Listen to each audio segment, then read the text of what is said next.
వేరే వాళ్ళని అంతా పెట్టమంటారు కదా. నేను మా దగ్గర పోలీసులు అయితే నేను మాట్లాడతాను సార్ వాళ్ళు అయితే ఓకే లోపల పార్కింగ్ సైడ్ వాళ్ళందరూ చేస్తారు. వైఎంసీనా కానీ తీసుకున్నారు వైఎంసీ దగ్గర సార్ పెట్టుకో మాట్లాడతాను నంబర్ తీసుకో పార్కింగ్ ఏరియా ఎంత పార్కింగ్ ఏమన్నా మౌంటైన్ లోపల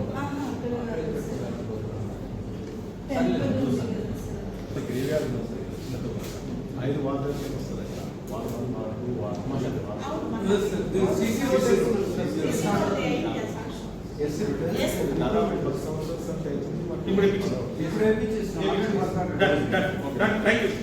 లో భాగంగా రొటీన్గా కాకుండా ఈరోజు డిఫరెంట్గా కంటోన్మెంట్లో ఉన్న క్రీడాకారులందరికీ మేలయ్యే విధంగా ఎన్నో సంవత్సరాల నుంచి చాలాసార్లు చాలామంది ప్రయత్నించను అని చెప్పున్నా కూడా మనకు స్పోర్ట్స్ కాంప్లెక్స్ లేదు, స్పోర్ట్స్ స్టేడియంలు లేవు, క్రీడాకారులకు కావాల్సిన వసతులు లేక చాలామంది క్రీడాకారులు గొప్ప గొప్ప స్థానానికి వెళ్ళాలనుకున్నా కూడా సరైన వసతులు లేకుండా కాలేకపోయారు. ఈరోజు వాళ్ళందరికీ శుభదినం.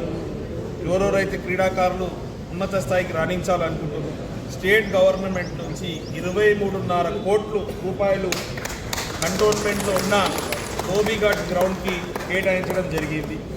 గతంలో కూడా రెజల్యూషన్ పాస్ అయినా కూడా ఎంఓయూ కాలేదు.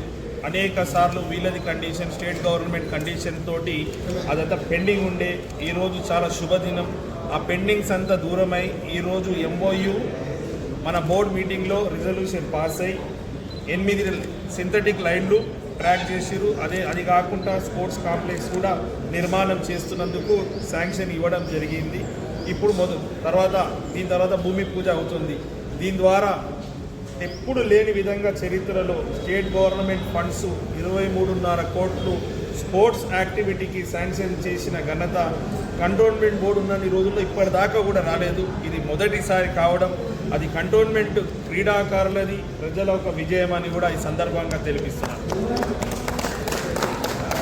సీఎం సార్కి, మళ్ళీ స్పోర్ట్స్ తెలంగాణ స్టేట్లో ఉన్న స్పోర్ట్స్ అథారిటీ వాళ్ళకి, కంటోన్మెంట్ బోర్డు సిఇఓ గారికి, కంటోన్మెంట్ ప్రజల తరఫున నా తరఫున హృదయపూర్వకంగా ధన్యవాదాలు తెలుపుతున్నాను.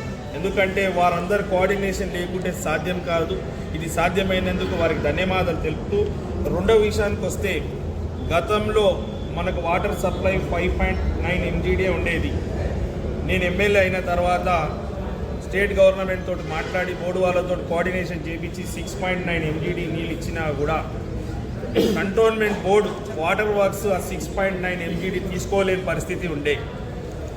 తీసుకోక అనేక సార్లు సప్లై జరగలేదు అని చెప్పారు. దాన్ని కూడా మొన్న ముఖ్యమంత్రి గారితో, గౌరవ ముఖ్యమంత్రి రేవంత్ రెడ్డి గారితో 2 రోజుల క్రితం సోమవారం నాడు నాది 1-to-1 మీటింగ్ ఉండే. అందరు ఎమ్మెల్యేలతో ఏ విధంగా ఉంటేనో నాది 1/2 అవర్ మీటింగ్ ఉండే. ఆ 1/2 అవర్ మీటింగ్లో చర్చలో మేము ఏమేమైతే కంటోన్మెంట్ కాన్స్టిట్యున్సీ కావాలనో చర్చ జరిగింది. అందులో ముఖ్యంగా నేను అడిగింది ఏంటంటే వాటర్ గురించి కూడా అడగడం జరిగింది. స్వయాన ముఖ్యమంత్రి గారు వారు ఫోన్ తోటి హైదరాబాద్ మెట్రో వర్క్స్ బోర్డు ఎండి గారు అశోక్ రెడ్డి గారికి ఫోన్ చేసి సమస్య పరిష్కరించాలని చెప్పారు. వారు ఇమీడియట్గా సిఇఓ గారితో మాట్లాడారు. వారి మీటింగ్ కూడా రేపు ఇక్కడ ఎమ్మెల్యే, మెంబర్, సిఇఓ గారు ప్లస్ అశోక్ రెడ్డి గారిది నలుగురు కలిసిన మీటింగ్ జరుగుతుంది. మీటింగ్లో ఏంటంటే ఈ 6.9 నీళ్ళు తీసుకోవాలి. 6.9 కాదు సరిపోదంటే ఇంకా ఎక్కువ కూడా నీళ్ళు ఇవ్వడానికి స్టేట్ గవర్నమెంట్ రెడీ ఉంది. ఆ ఎక్కువ తీసుకోవడానికి వీళ్ళ దగ్గర నీళ్ళు లేకుంటే నేను ముఖ్యమంత్రి గారిని రిక్వెస్ట్ చేయడం జరిగింది. మాకు రిజర్వాయర్ కావాలంటే రిజర్వాయర్ కూడా స్టేట్ గవర్నమెంట్ ఇవ్వడానికి సిద్ధంగా ఉంది. దానికి కూడా ఈరోజు బోర్డు మీటింగ్లో ల్యాండ్ ఇవ్వాలని కోరడం జరిగింది. వారు కూడా ల్యాండ్ చెక్ చేసి ఎక్కడైతే రిజర్వాయర్ వీలైతే రిజర్వాయర్కి ల్యాండ్, చాలామంది వచ్చి కంప్లైంట్స్ ఇచ్చారు. ఆ కంప్లైంట్స్ ఏందో వెరిఫై చేసుకొని చెక్ చేసిన తర్వాత ముఖ్యంగా దాన్ని కూడా ఇంకో ఆల్టరేషన్ చేయడం జరిగింది. మళ్ళీ నెక్స్ట్ బోర్డు మీటింగ్ దాకా కాదు, దాన్ని చెక్ చేసిన తర్వాత సీఓ గారితో మాట్లాడి ఏది కరెక్టో రాంగో తెలుసుకొని దాని మీద నిర్ణయం తీసుకోమని అంటే స్థానికులు అందు గురించే కదా ఈ టైం తీసుకోవడం ముఖ్య ఉద్దేశం ఏంది, వారితోటి బోర్డుతోటి అప్లికేషన్ పెట్టిన వాళ్ళతో కోఆర్డినేషన్ చేసి ఏది ఎవరికి ఏదైతే దానికి చేసి అందరికీ మేలు అయ్యే విధంగా చేయడానికే పోస్ట్ పోన్మెంట్ అయింది. లేకపోతే పోస్ట్ పోన్ కాకుండా అక్కడనే డిక్లేర్ అవుతుంటాయి కదా. డిక్లేర్ కాదంటే ఏదో రీజన్ ఉంటుంది, ఆ రీజన్ కూడా చెక్ చేసిన తర్వాత మళ్ళీ అశోక్ అన్న గారికి ప్రత్యేకంగా దాని విషయం